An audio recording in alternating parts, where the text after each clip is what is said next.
اللهم صل وسلم وبارك على سيدنا محمد وعلى اهله وصحبه وسلم. ازيكم عاملين ايه؟ يا رب تكونوا كلكم بخير. كل سنه وانتم طيبين. ده اول جمعه في رجب. واحنا كنا صايمين بقى بقالنا 3 ايام كده، فقلنا هنعمل لكم الغدا بتاع الجمعه النهارده واحنا فاطرين. اللهم بقى ايه بارك لنا في رجب وشعبان وبلغنا رمضان. كل سنه وانتم طيبين حبايبي. يلا بقى، انا قمت كده قلت محتاره هعمل اكل ايه النهارده. قلت اشوف ايه اللي عندي في التلاجة اطلعه واعمله اكله غدانا النهارده. كان في جلاش ولحمه وبصل طلعت كل حاجه بقى موجوده في التلاجة. قلنا نفنن النهارده في اكلنا. خدت انا بصلتين كده في الكبه مع قرن فلفل وفرمتهم كويس في الكبه زي ما انتم شايفين مع حته سمنه بلدي كده مع شويه زيت ذره. وايه هنعصج اللحمه بتاعتي. هنصفر، بس انا بحب، في ناس بتشوح اللحمه كده في الاول، بس انا بحب احمر البصله يعني بسيط كده، صفار بسيط كده تطلع ريحه وبعدين احط اللحمه.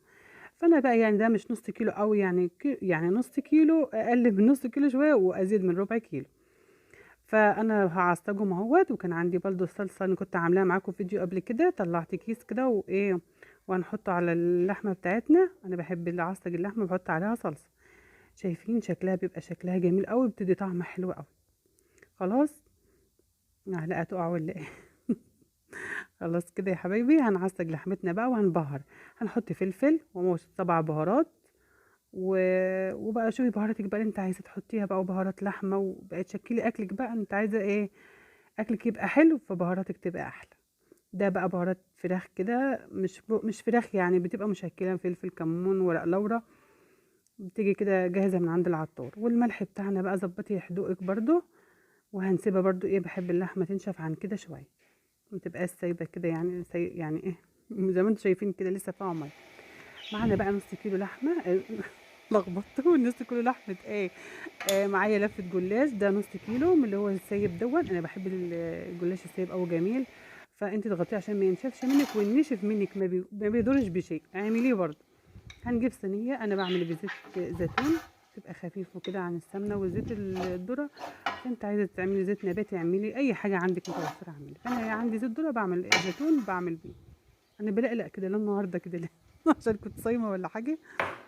خلاص. معنا بقى صينيه بتاعتنا هندهن ارضيتها كده زيت. وهنحط بقى طبق ايه، نص الكميه اللي معانا، يعني ربع كيلو من الجلاش في ارضيه الصينيه، والربع كيلو فوق ايه اللحمه ان شاء الله. فانا كنت بعمل كده بايد واحده لاني ماسكه التليفون، فانا بقى ايه هثبت التليفون دلوقتي واعمل بالايد الاتنين. خلاص اهو شايفين كده. هنظبط الورقه بتاعتنا يمين وشمال كده. عايزه تدوريها في الصينيه وتشقيها فمناحيه في بعض زي بعض، يعني هي كلها بترجع لبعضها تاني.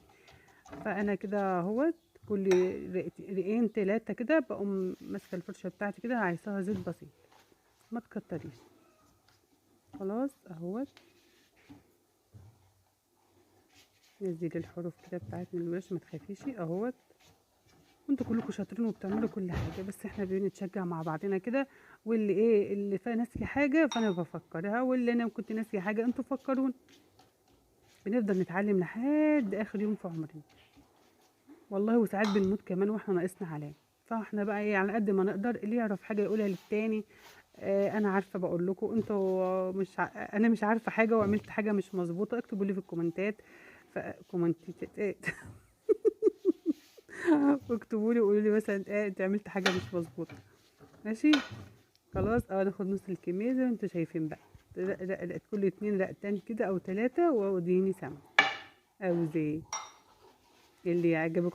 اعمل مفيش حاجه بتقول لا وربنا. انا قلت لك الاكل نفس، نفسك حلو بيطلع كل حاجه حلوه. خلاص اهوت. انا مش بعمل لكم اكل اي كلام والله، انا بعمل لكم اكل يعني بس تشوفوا، يعني تاكلي الحاجه بنفس، تاكلي الحاجه وانت مرضيه، تاكلي الحاجه وعيلك مبسوطين منها. خلاص. فكده بقى اخدت نص الكميه. فدي اللحمه بتاعتنا شوفي نشفت اهيت، مش عادتش كده. مش عارفه اقول ايه، لا مش عارفه يعني تبقى سايحه قوي كده في الحله، لا بنشفها خالص لحد ما تسقط السمنه بتاعتها زي ما انتم شايفين كده. هناخد بقى اللحمه بتاعتها نفردها كده اهون. خلاص. فردت اللحمه اللي عندي كلها اهي في الصينيه. هناخد برضو زي ما احنا عملنا في الاول هنعمل في التاني. هناخد نص الكميه بتاعتنا، نصها هنحطه كده فوقها برضو اهو. كل حاجه كده سهله وبسيطه. تعبتوا في حاجه؟ متعبتوش. اعملي الحاجه بس بحب كده وقومي تنشطي، والله العظيم الحاجه دي بتبقى معاكي فل الفل. انا مش رغايه خالص.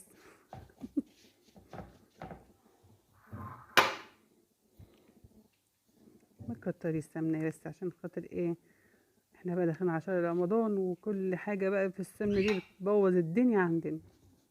المعده ماهيش مستحمله اي حاجه. مش الاكل ما يبقاش حلو بكتر السمنه على فكره او بكتر الزيت. حاجه بسيطه كده خالص.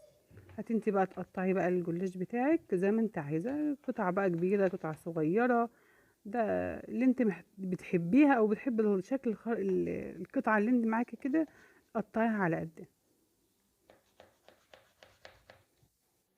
بعد ما قطعنا بقى الصينيه بتاعتنا بقى ايه قطع صغيره كده او خرطه زي ما بيقولوا، خرطه او قطعه زي ما انت تحبي تقوليها. هنجيب بقى معانا البوله بتاعتنا كده الصغيره اللي احنا كنا حاطين فيها الزيت دي.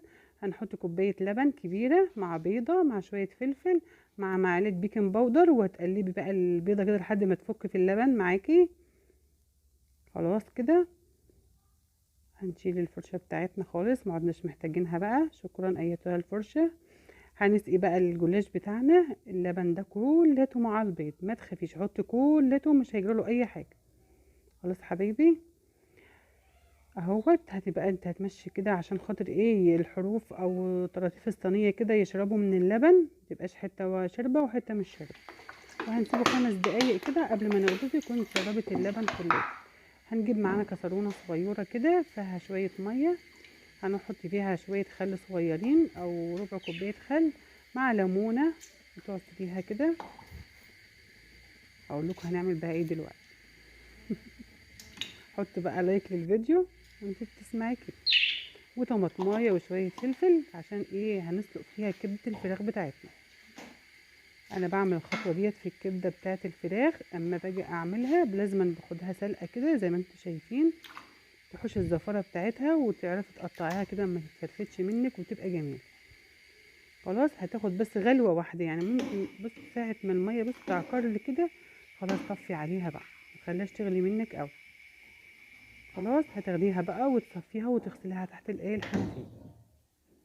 خلاص حبايبي هنجيب بقى احنا معانا بقى ايه حله كده برضو فيها شويه زيت ذره مع حته سمنه بلدي او معلقه سمنه، وهنحمر الشعريه بتاعتنا لون ورد كده، مش هنحمرها قوي.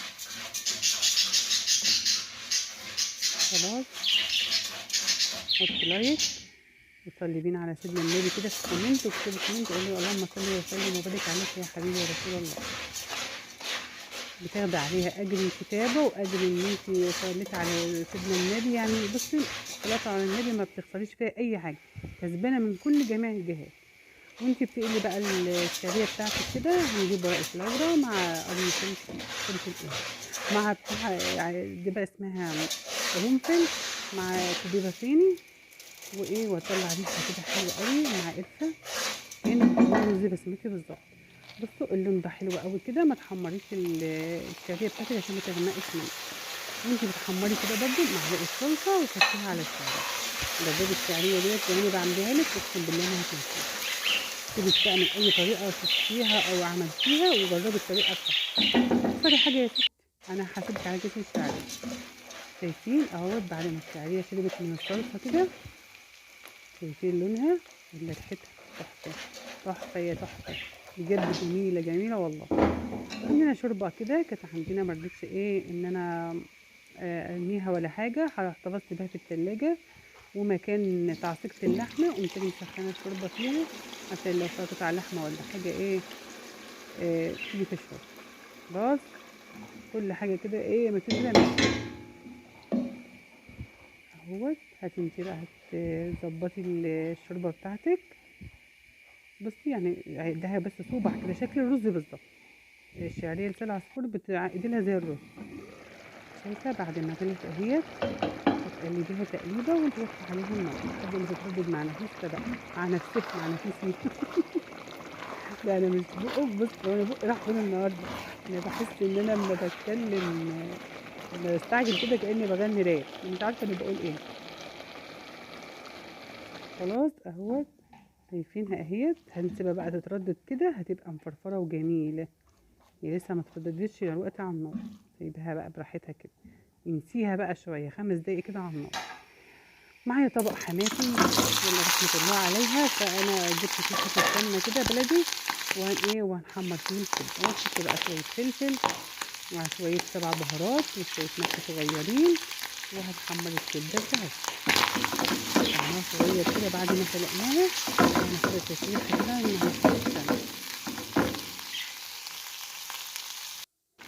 اهوت زي ما انتوا شايفين كده. بصوا انا قعدت اقلب فيها كتير لما اتفتتت مني، فانت بصي على قد ما تقدري ما تقلبيش في الكبده كتير، ماشي؟ فانا بصوا كنت بتقليب فيها، بصوا عاملاها ازاي، فانت ما تقلبيش فيها كتير. فانا بقى وريتكم اهوت، كنت ولعت الفرن اهوت بتاع البوتاجاز. وهنسوي بقى الجلاش بتاعنا بعد ما شرب اللبن. خلاص اهوت، شايفين الشعريه بعد ما شاء الله ما اترددت كده، هنحط الكبده بتاعتنا عليها وهنقلبها ببعضها. انا مش هقول لكم على الريحه، انا كنت شامه ريحه تحفه بجد. تسلم ايد اللي يحط اللايك. خلاص اهوت، قلبيها ببعضها كده بقى. معلش البخار كان مش مبين لكم الحلاوه، بس شويه كده اوريها لكم بالايون. الدخان راح اهو. لا دي تاني. خلاص هنسيبها بقى كده عم نيجي نغرف اكلنا ان شاء الله. هي بقت جميله كده. ده كان فايد معلقه لحمه مفرومه كده، فايده من الجلاش بتاعنا، فانا حطيتها برضو على الشعريه. خلاص كده بقى ناخدها تقليبه كلها ببعضها كده. بوريكم كل شغلكم شايفين، لان والله بجد كانت طعمها وريحتها تحفه. ادي الجلاش بتاعنا بقى بعد ما طلع من الفرن، شايفين شكل والحلاوه يا سيدي يا سيدي. هتعيدي بقى على التقطيعه اللي انت كنتوا متقطعاها، تبقى بالسكينه كده عشان خاطر يعني عشان بقول لك حتى لو الجلاش بتاعك متقطع حتت صغيره او ناشف منك، اعمليها كوبايه اللبن دي هتظبطه وهتبقى كلها زي بعضها. ما تخافيش من اي حاجه، اوعي ترمي اي حاجه في الدنيا غاليه، وربنا عالم القرش بيجي ازاي. فانت ما ترميش اي حاجه، كل حاجه اللي بتتصلح وكل حاجه بتتعمل وكل حاجه بتبقى حلوه. خلاص شايفين الجلاش، شايفين بجد والله بجد تحفه. والله والله ما بعمل لكم حاجه لما بيكون انا واثقه منها ان انت تطلع معاكي 10/10. شايفين الحلاوه. بألف هنا وشفا يا رب للي كان من الحاجه ديت واللي هيعمل ومن ورايا الفيديو بتاعه، بألف هنا وشفا. شايفين خرطة الجلاش.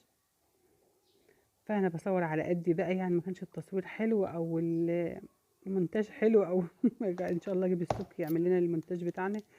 فسامحوني بقى عشان خاطر انا مش قد كده في النت. فكل سنه وانتم طيبين، وفيديو مبارك عليكم ان شاء الله، واشوفكم على خير، والسلام عليكم ورحمه الله وبركاته. اوعوا تنسوا